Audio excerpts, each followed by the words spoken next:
आप सबने रामचरितमानस में एक बात सुनी होगी कि रावण प्राणों को जब त्याग रहा था तो उसने लक्ष्मण जी को 3 उपदेश दिए थे। कितने उपदेश दिया है? किन्ने भेजा था लक्ष्मण जी को रावण के पास? भगवान श्री राम। उसका सबसे पहला उपदेश कौन सा था? रावण ने मरने से पहले 3 बातें बोली लक्ष्मण जी के कानों में। और आप सबको मालूम है कि लक्ष्मण जी ज्ञान लेने के लिए जब गए थे तो रावण के सिर के पास जाकर खड़े हो गए थे, तो रावण ने मुंह फेर लिया था, ज्ञान नहीं दिया था। लक्ष्मण जी वापिस आ गए थे राम जी के पास में कि ऐसा रावण है, लोग कहते तब विद्वान है। मैं उसके पास गया तो उसने मुंह फेर लिया। भगवान राम जी ने कहा ज्ञान लेते समय सिर पे जाके बैठते हैं कि चरणों में बैठते हैं?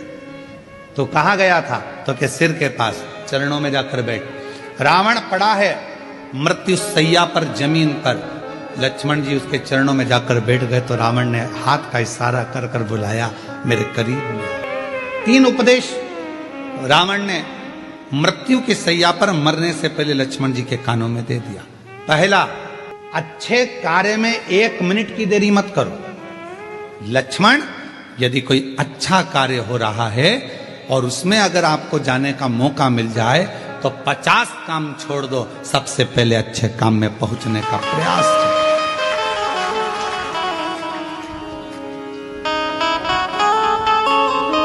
अच्छे काम में 1 मिनट की देरी मत करो।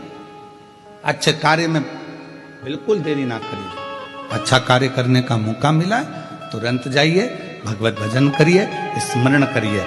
किसी का भोजन कराने का मौका मिल जाए, किसी को पानी पिलाने का मौका मिल जाए। शिव महापुराण की कथा तो कितनी बड़ी बात कहती है कि किसी को अगर गिलास भी पानी का दिया जाए तो ये वाला हाथ को भी छोड़ा ना जाए, इसको भी टच कर लो।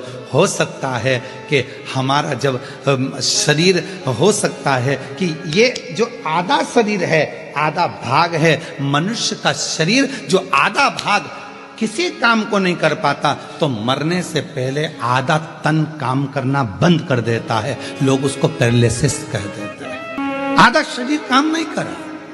जब भगवत भजन का समय आया, सत्कर्म का समय आया, हम भोजन करा रहे थे, एक हाथ से दे दिया, दूसरा हाथ टच ही नहीं कर पाया। एक हाथ से पानी का गिलास उठा कर दे दिया, पानी भी नहीं पिला पाया। ये आधा अंग किसी काम का नहीं आया। लोगों ने कहा ये लेफ्ट भाग है ना, ये किसी काम का नहीं होता, ये बेकार भाग है। तो कहा इसको अच्छा बनाने के लिए क्या करना पड़ेगा? तो कोई प्यासे को जब पानी पिला रहे हैं तो दोनों हाथों से उस जल के पात्र को दीजिए। यहां तक हमारे पूर्वजों में, हमारे पुरखों में ऐसा नियम चलता था। पूर्वजों में अगर कोई पानी पीता था, ऐसे मुख लगाकर पानी पीते थे तो लोटे से पानी देने वाला दोनों हाथों से पानी डालता था और पीने वाला एक हाथ से पीता था। क्यों? क्योंकि वो ग्रहण कर रहा है और वो देने वाला दोनों हाथों से दे रहा है। तो ये हाथ का प्रयोग पूर्ण होना चाहिए, जिससे मरने से पहले इस शरीर का आधा अंग रे ना जाए। इसको चालू रखने के लिए अभी से काम करना पड़ेगा। शिव जी के मंदिर में दोनों हाथों से जल चढ़ाइए, शंकर जी के मंदिर में दोनों हाथ से सफाई करिए, शिव जी के मंदिर में दोनों हाथ से झाड़ू पोछा करिए, शिव जी के मंदिर में दोनों हाथ से दीप को लगाइए। शिव जी के मंदिर, कई माताओं की आदत रहती है एक हाथ में घंटी पकड़ ली, एक हाथ में पकड़ लिया दिया, एक से घंटी बज रही है, दूसरे से दिया बज रहा है। पर हमारे यहां पर यहां तक कहा गया कि प्रथम आरती प्रारंभ होने से पहले मंदिर के घंटी को नाद करिए और नाद करने के बाद थोड़ी देर दोनों हाथों से दीप जलाकर उसको घुमाइए। अर्थात भगवान के सामने ये दोनों हाथों का सदुपयोग करिए, प्रयोग करिए। उसके बाद फिर भले एक हाथ में दिया ले लो, एक हाथ में घंटी ले लो, चल जाएगा, पर ये दोनों हाथों का सदुपयोग होना चाहिए, दोनों हाथों का।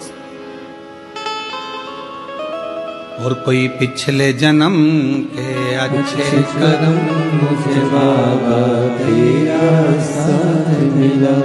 कोई पिछले जन्म के अच्छे कर्म मुझे बाबा तेरा साथ मिला।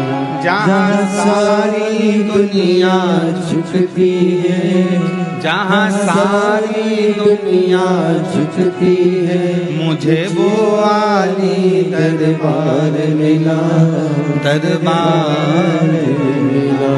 कोई पिछले जन्म के अच्छे कर्म मुझे बाबा तेरा साथ मिला। पूर्व का कोई कर्म तो अच्छा कर्म, यहां तक हमारे शास्त्र कहते हैं, कितना सुंदर कहा, एक चावल के दाने को भी अगर शिव जी पर चढ़ाया जाता है तो डब्बे में से, कई माताओं की आदत रहती है डब्बा खुला हुआ है, डब्बा रखा हुआ है, उसमें से एक चावल का दाना उठाया, शिव जी को चढ़ा दिया। शिव महापुराण की कथा कहती है, डब्बी में से अगर शिव जी को चावल का दाना चढ़ा रहे हो, पहले डब्बी में से उठाकर अपनी हथेली पर रखो, फिर उस चावल के दाने को भगवान को समर्पित करते चलो, समर्पित करते चलो, फिर करो। ये शरीर आधा ना रह जाए, आधा ना।